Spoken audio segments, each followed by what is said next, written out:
Welcome to a fascinating journey through Christmas traditions from around the globe.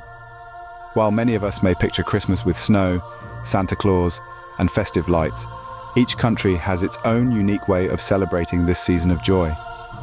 From Japan's love for KFC on Christmas Eve to Iceland's mischievous Yule Lads, we're about to explore 10 of the most interesting, unusual, and heartwarming customs from different cultures. Whether it's gathering for a midnight feast in the Philippines or lighting candles in Finland's cemeteries, every tradition offers a glimpse into how Christmas is celebrated in ways you may have never imagined. Christmas with KFC. In Japan, Christmas is celebrated in a way that is both unique and fascinating, especially for those familiar with more traditional Western customs. While the holiday itself is not a national or religious observance, Japan's population is predominantly Shinto and Buddhist. Christmas has been embraced as a time for fun, gift-giving, and most intriguingly, a special meal of KFC fried chicken. This tradition, which may seem unusual at first glance, has become an essential part of Japan's modern Christmas celebrations, largely thanks to a savvy marketing campaign in the 1970s. The story of how KFC became synonymous with Christmas in Japan begins in 1974, when the American fast food chain launched its Kentucky for Christmas campaign. At the time, there was no widespread tradition of Christmas dinners in Japan, and many people were unfamiliar with Western holiday customs. The campaign was introduced as a solution for foreigners in Japan who missed the tradition of having turkey for Christmas. In the absence of turkey, KFC marketed fried chicken as a suitable and festive alternative.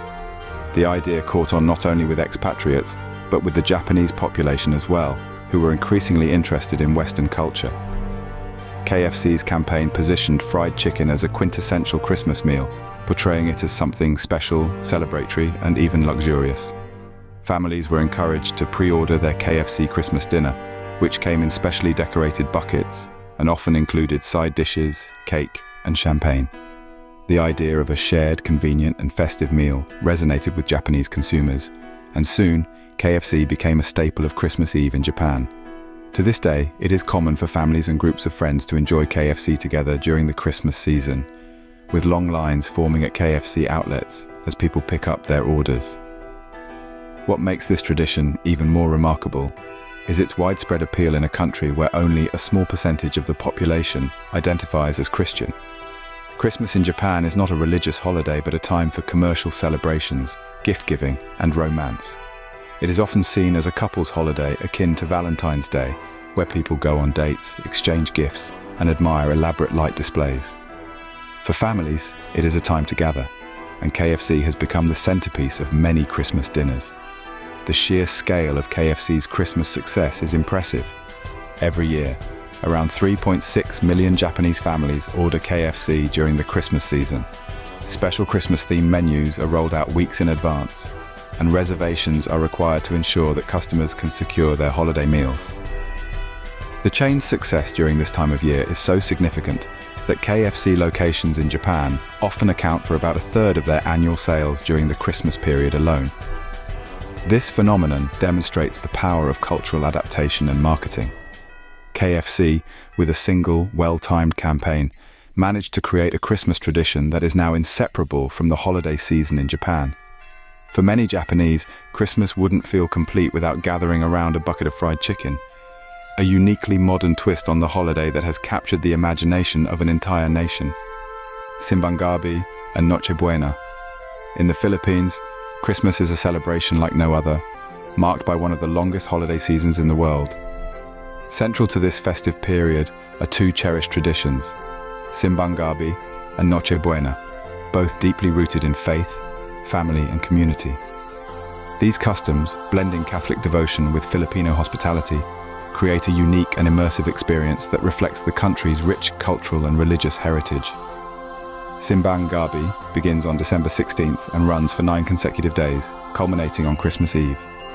This series of dawn masses, held at 4 o'clock or 5 a.m., is one of the most enduring Christmas practices in the predominantly Catholic Philippines. The name itself means night mass, though, curiously, the masses are held early in the morning. Despite the early hour, churches across the country are filled with worshippers, many of whom believe that completing all 9 masses can lead to the granting of a special wish or prayer. This belief, though not an official teaching of the Church, adds an element of personal devotion to the ritual, encouraging Filipinos to brave the chilly mornings and attend each service. The roots of Simbang Gabi can be traced back to the Spanish colonial period, over 300 years ago, when Spanish friars introduced the practice as a way to accommodate farmers who needed to work during daylight hours. By holding Mass at dawn, the friars ensured that the faithful could still attend religious services without disrupting their agricultural responsibilities. Over time, Simbang Gabi became more than just a practical solution. It evolved into a symbol of faith, perseverance, and community for Filipinos. As people leave the early morning Mass, the streets come alive with vendors selling traditional Christmas snacks like bibingka, rice cakes, and puto bumbong, purple steamed rice cakes. These warm, comforting foods, often eaten with coconut, sugar and butter, have become inseparable from the experience of Simbang Gabi. The sight of families gathered around small stalls sharing these simple but delicious treats adds a layer of warmth and connection to the season. The climax of the Filipino Christmas celebration arrives on the night of December 24th, with Noche Buena, a grand midnight feast that gathers families together after the Christmas Eve Mass. While Noche Buena is rooted in the Spanish tradition of celebrating with loved ones after attending midnight Mass, it has taken on a distinctly Filipino character over the years. The meal is a sumptuous affair, often featuring dishes such as lechon, queso de bola, jamon and pancit, alongside sweet treats like kutsinta and leche flan. For Filipinos, Noche Buena is more than just a meal. It is a moment of togetherness, where family members, often spanning generations, gather to celebrate not only Christmas, but the bonds of kinship and community. These two traditions, Simbang Gabi and Noche Buena, form the heart of the Filipino Christmas experience. They reflect the deep religious devotion of the country, the importance of family, and the warmth of community, core values that define Filipino culture. The blending of faith and festivity makes Christmas in the Philippines a time not just of celebration, but of reflection, gratitude, and unity. Visit to the cemetery. On Christmas Eve in Finland, as the cold northern winds sweep across the landscape and the snow lies thick on the ground, a remarkable tradition unfolds. Families quietly make their way to cemeteries, not for mourning, but for a serene and reflective moment to honor those who have passed. What might seem somber transforms into something beautiful. Thousands of candles, flickering in the winter night, casting a warm, ethereal glow over the snow-covered graves. This tradition of visiting cemeteries on Christmas Eve is one of Finland's most poignant and peaceful customs, steeped in reverence for both the living and the dead. As the sun sets early on Christmas Eve, Finns begin their pilgrimage to cemeteries, where they light candles for their departed family members and loved ones. The act of lighting a candle is simple, yet profoundly symbolic. It is not only a gesture of remembrance, but also a way of connecting the past with the present, keeping the memory of those who have passed alive in the hearts of the living. The quiet glow of countless candles transforms the cemetery into a place of peace and reflection, a stark contrast to the bustling, festive atmosphere typically associated with Christmas. This tradition, which has grown in popularity over the past century, resonates deeply with Finland's cultural values of family, community, and respect for nature. Finnish Christmas celebrations, much like those in other countries, are filled with food, gifts, and gatherings, but the visit to the cemetery offers a moment of stillness amidst the holiday rush. It serves as a reminder of the cyclical nature of life, of the inevitable passage of time and the importance of honoring those who came before us. The sight of a Finnish cemetery on Christmas Eve is mesmerizing. Candles, sometimes thousands of them, line the graves, casting a soft, golden light against the dark sky. The snow, which blankets the ground and trees, reflects this light, creating an otherworldly glow. Some families bring lanterns, while others light simple candles in glass holders to protect the flames from the wind. The atmosphere is quiet and contemplative as families walk between the graves, taking a moment to pause, reflect, and remember. The act of gathering at the cemetery also serves as a communal experience, one that unites people not just in mourning, but in shared memory and quiet celebration of life. In many Finnish households, the visit to the cemetery is followed by a return to a cozy home, where families gather to enjoy a traditional Christmas Eve dinner, including dishes such as kinkku and laatsikos. The contrast between the silent, candlelit cemeteries and the warmth of family gatherings highlights the balance of Finnish Christmas celebrations, joyful and festive, yet contemplative and mindful of the past. This practice of visiting the cemetery on Christmas Eve is not only a way to honor the dead, but also a reminder of the connections between generations, the fragility of life, and the enduring presence of love and memory. In the quiet glow of those countless candles, there is a deep sense of peace, a reminder that even in the darkest, coldest moments of winter, light continues to shine. Yule Lads. In Iceland, the approach of Christmas is marked not just by twinkling lights or festive meals, but by the arrival of 13 unique and mischievous characters, the Yule Lads. Unlike the singular figure of Santa Claus, Icelandic children anticipate visits from these 13 mischievous brothers, each with their own quirks and habits. These characters arrive one by one in the 13 nights leading up to Christmas, creating a season of playful anticipation that stretches from December 12th through Christmas Eve. But what makes the Yule Lads truly fascinating is their blend of mischief and generosity, rooted in ancient folklore, yet celebrated in modern Iceland with an enduring charm. The Yule Lads, or Jólasveinar, are figures deeply embedded in Icelandic tradition. Each night, children place a shoe by their windowsills, hoping that the Yule Lad visiting that evening will leave a small gift, typically a sweet treat or toy. However, the rewards are based on behavior. Those who have been well behaved throughout the year are treated kindly, while those who have been mischievous themselves may find a raw potato in their shoe as a reminder to improve their conduct. This playful element of reward and consequence adds a layer of excitement to the lead-up to Christmas. What makes the Yule Lads so intriguing is their colourful personalities. Each of the 13 brothers has a distinct name and behaviour, most of which revolve around mischief. Stekkjastar arrives first, known for harassing sheep, while Giljagour hides in gullies to steal milk from cows. There's Stufa, a short and stubby lad who steals pans to eat the crust left on them, and Thvoraslaikir, who is known to lick spoons clean when no one is looking. Their antics, though mischievous, are more playful than malevolent, adding a sense of humour to the Christmas season. These characters, once seen as more fearsome in the earlier folklore, have softened over time to become beloved figures of Icelandic Christmas. The Yule Lads are also part of a much larger mythological framework, tied to the terrifying figure of Grilla, their mother, who was said to abduct naughty children and cook them in a stew. Though Grilla's legend is much darker, the Yule Lads have largely shed their more sinister past and are now embraced as charming, quirky symbols of Icelandic Christmas. Beyond the antics of the Yule Lads, Christmas in Iceland extends well beyond December 24th. The festive season runs through to January 6th, a period that includes Thrittandinn, or the 13th, a final celebration marked by bonfires and fireworks to bid farewell to the holiday season. Icelandic families also come together for a series of festive meals, featuring traditional dishes like smoked lamb and laufabrauð, a delicately patterned bread, alongside gatherings that emphasize warmth and community during the coldest, darkest days of the year. The Yule Lads, with their mischievous yet endearing qualities, are a reflection of the Icelandic spirit, playful, resilient, and deeply connected to tradition.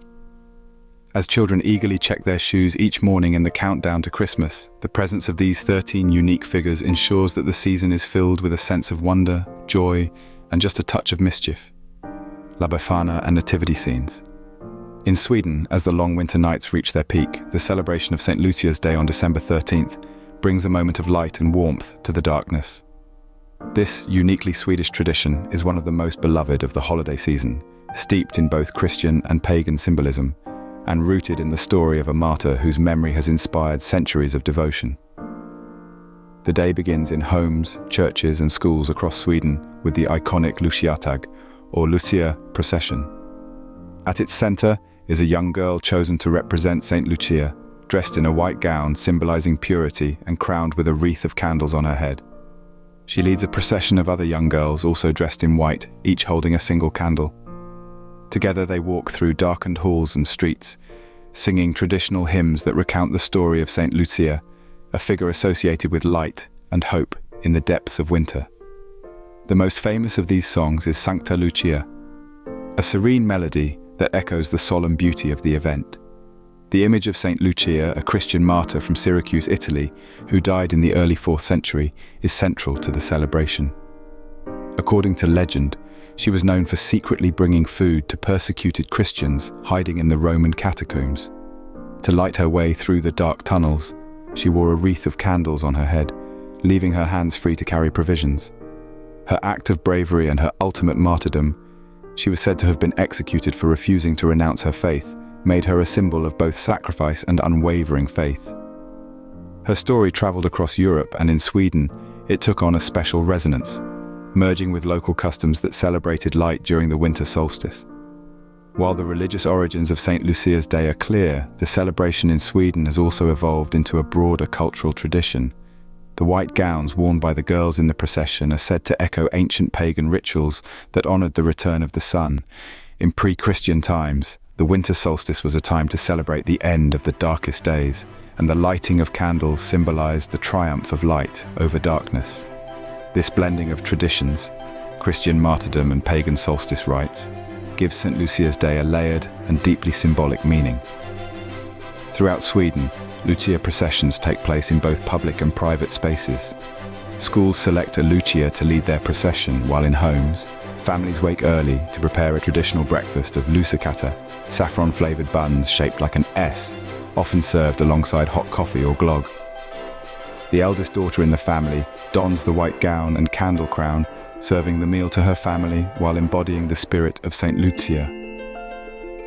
In a country where the winter months are marked by long, dark nights, St. Lucia's Day offers a moment of brightness and reflection. It is a celebration of light in its most symbolic form, light that brings hope, warmth, and a reminder of the enduring power of faith and tradition. Advent and St. Nicholas Day. As the first chill of December settles over Germany, something stirs in homes and streets across the country. The countdown to Christmas begins, not with a single day of celebration, but with a month-long tradition that captures the imagination of children and adults alike. Advent. In Germany, the weeks leading up to Christmas are filled with anticipation, ritual, and a unique blend of festive customs that have been passed down for generations. Advent calendars, known as Adventskalender, are perhaps the most well-known aspect of this season. They are not merely a tool for marking the days until Christmas, but a source of daily excitement. Behind each door or window of the calendar, there is a small surprise, a chocolate, a tiny toy, or even a devotional image. These calendars, originally introduced in the early 20th century, have evolved from simple paper windows to elaborate handcrafted designs, sometimes even including miniature scenes or handcrafted items. For children, opening the daily door becomes a moment of joy, a tiny burst of magic leading them ever closer to Christmas Eve. Advent is also marked by the Adventskrans, the Advent wreath. Made of evergreen branches and adorned with 4 candles, one for each Sunday before Christmas, the wreath symbolizes the passage of time and the eternal nature of life. Every Sunday, families gather to light one more candle, sing carols, and reflect on the meaning of the season. The flickering flames of the wreath serve as both a countdown and a spiritual reminder of hope and preparation. But the real excitement for children comes on December 6th, St. Nicholas Day. The night before, German children place their shoes or boots, carefully cleaned and polished, outside their doors, awaiting a visit from St. Nicholas. This beloved figure, rooted in the legend of St. Nicholas of Myra, brings small gifts and treats to those who have been well behaved. In the morning, children wake to find their shoes filled with chocolates, oranges, nuts, or small toys. However, for those who have not been so kind throughout the year, there is the possibility of receiving a switch or a lump of coal, a gentle reminder to amend their behavior. The role of St. Nicholas in Germany is distinct from the modern Santa Claus. He is portrayed as a kind, wise man dressed in a bishop's robe, and his focus is less on extravagant gifts and more on acts of kindness and generosity. In some regions, he even makes personal visits to homes, accompanied by his helper, Knecht Ruprecht, who serves as a stern figure, reminding children to be respectful and obedient. Beyond these personal and family traditions, Germany's famous Christmas markets, Weihnachtsmärkte, transform cities and towns into festive wonderlands. Dating back to the Middle Ages, these markets are more than just places to shop. They are immersive experiences. Stalls lined with handcrafted ornaments, wooden toys, and seasonal foods like gingerbread and mulled wine fill the air with scents and sights that evoke warmth and community. Families wander through, bundled in winter coats, sipping hot drinks, as the sound of carolers and the glow of lights surround them. Together, these traditions, Advent, St. Nicholas Day, and the Christmas markets, create a uniquely German celebration. They form a slow, deliberate journey through December, a time when the rush of modern life is paused, and the importance of ritual, family, and kindness takes center stage.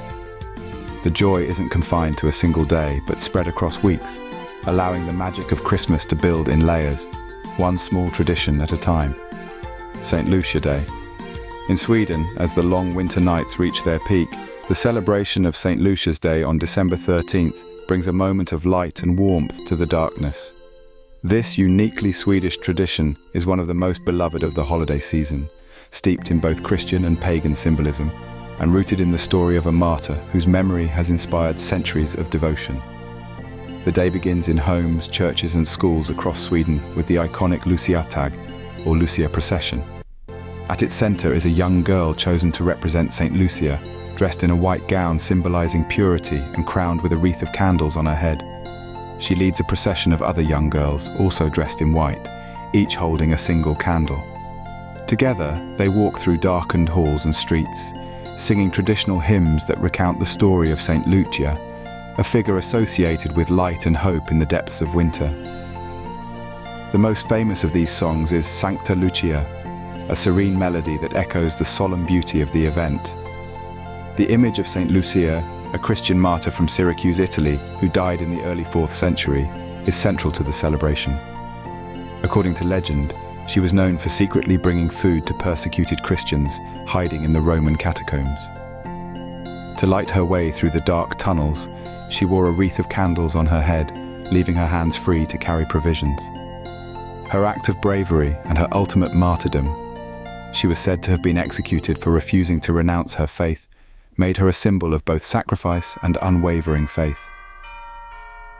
Her story traveled across Europe, and in Sweden, it took on a special resonance, merging with local customs that celebrated light during the winter solstice.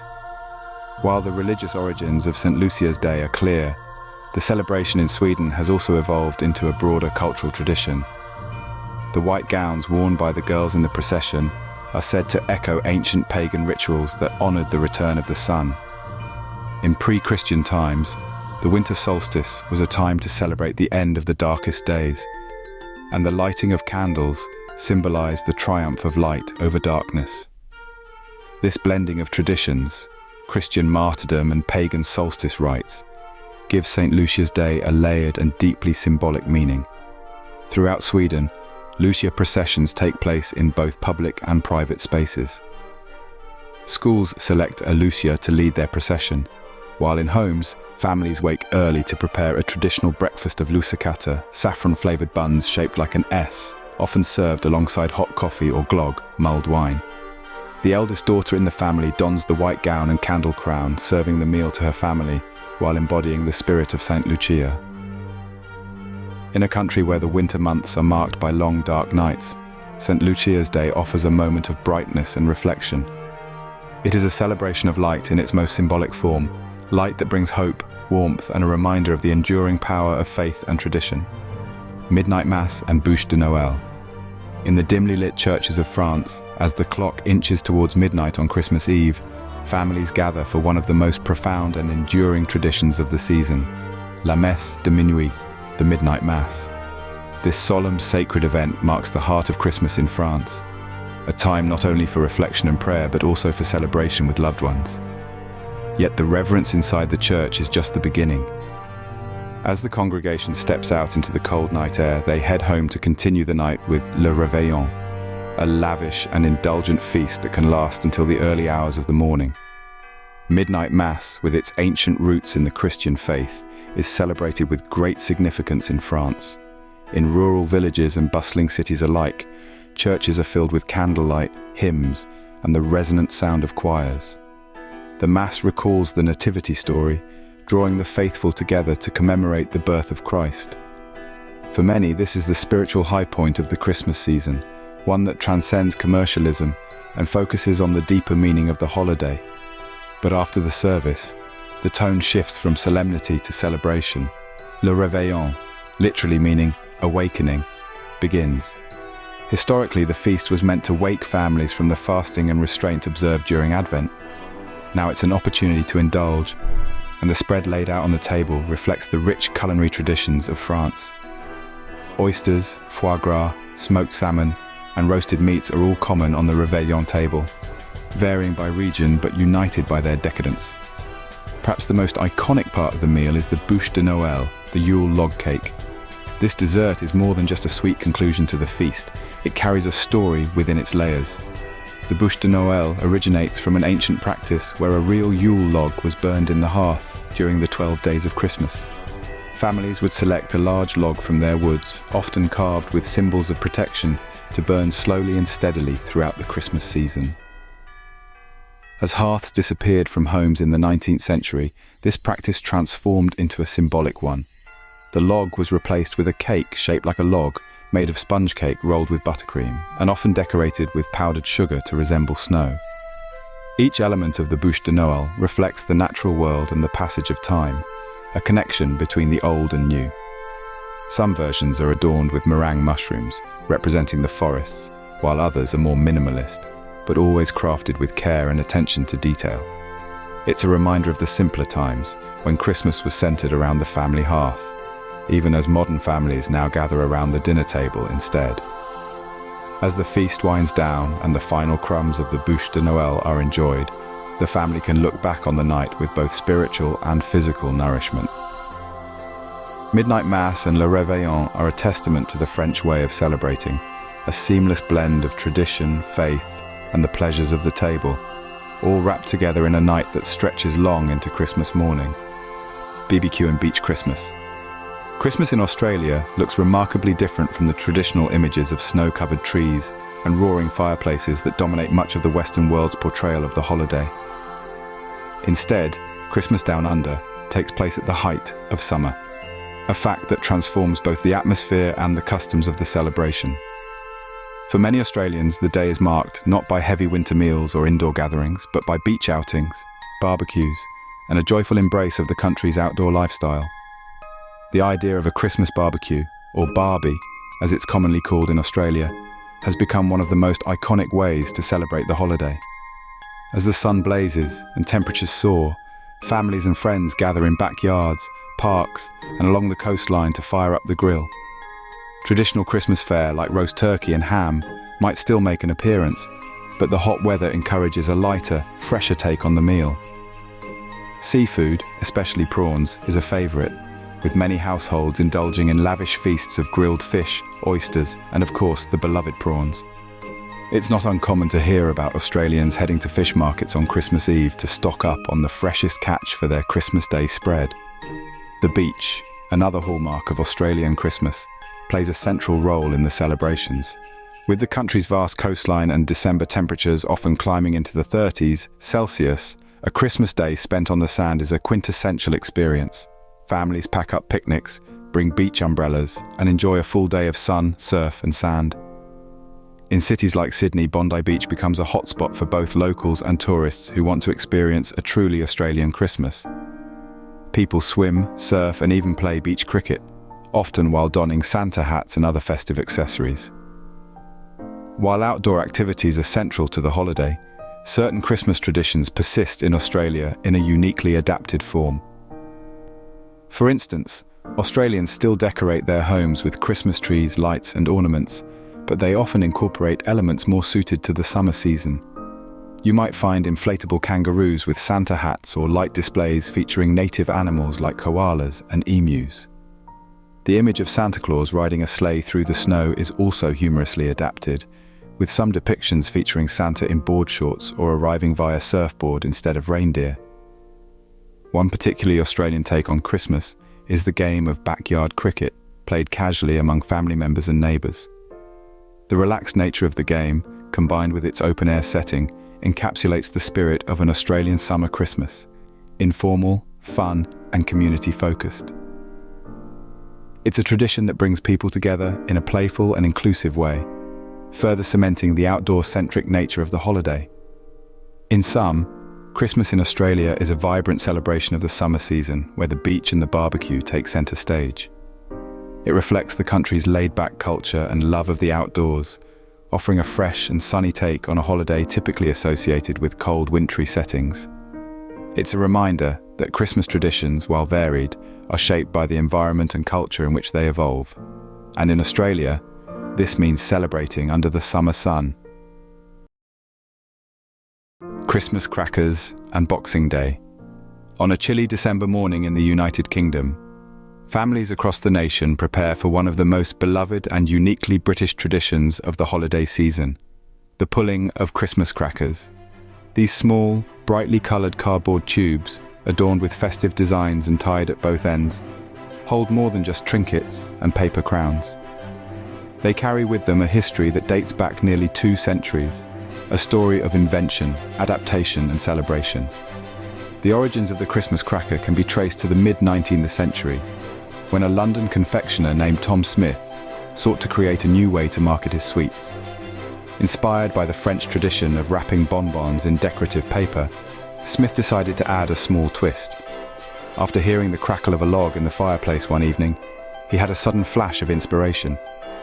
What if, he thought, his sweets could come with a little explosion of their own? By embedding a chemical strip inside the wrapping, he created a bang when the cracker was pulled apart. Over time, the sweets inside were replaced by small toys, jokes, and paper hats, a formula that continues to this day. Fast forward to Christmas dinner in the UK, where family members, seated around a table laden with roasted turkey and all the trimmings, grasp the ends of the crackers and pull. The familiar crack echoes through the room, followed by laughter as paper crowns are donned and cheesy jokes are read aloud. The act is simple, but rich with tradition, embodying the sense of togetherness that marks Christmas in the UK. However, the festivities don't end on December 25th. The day after Christmas, known as Boxing Day, holds a different but equally important place in British culture. Its name, often misunderstood, has nothing to do with the sport of boxing. Instead, it derives from the old custom of giving Christmas boxes to servants, tradespeople, and the less fortunate. In wealthy households, servants would work on Christmas Day to serve their employers, but were given the next day off, along with a box of gifts or money as a token of gratitude. Today, Boxing Day has evolved into a public holiday that blends charity, sports, and consumerism. Traditionally, it is a day for giving back, with many people donating to charities or volunteering their time. But it is also a day of leisure, marked by large-scale sporting events, including football matches and horse races that draw massive crowds. Shopping has become another Boxing Day hallmark, with retailers offering deep discounts and sales, much like Black Friday in the United States. Long lines form outside stores as people seek to capitalize on post-Christmas bargains. Yet even amid the shopping frenzy, the spirit of Boxing Day remains rooted in generosity and reflection, a subtle reminder of the day's origins in giving. Together, Christmas crackers and Boxing Day form a unique blend of festivity and tradition, highlighting both the joy of celebration and the importance of compassion and community during the holiday season in the UK. As we've seen, the spirit of Christmas takes on many forms depending on where in the world you find yourself. From the quiet, reflective candlelit cemeteries in Finland to the lively, colourful celebrations of Simbang Gabi in the Philippines, each tradition reflects something deeper, whether it's honouring loved ones, spreading kindness, or enjoying time with family. These diverse practices remind us that no matter the differences, the essence of Christmas remains universal, a time for togetherness, generosity, and joy. It's fascinating to see how different cultures express this, creating a rich tapestry of global celebrations. Thank you for joining us on this journey around the world, exploring some of the most unique and surprising Christmas traditions. We hope you've enjoyed learning about how different countries celebrate this special time of year. If you found this interesting, be sure to like, comment, and subscribe for more deep dives into cultural traditions and celebrations from across the globe. Which tradition was your favorite? Let us know in the comments below. And don't forget to hit the notification bell so you won't miss any of our upcoming videos. See you next time, and happy holidays to all.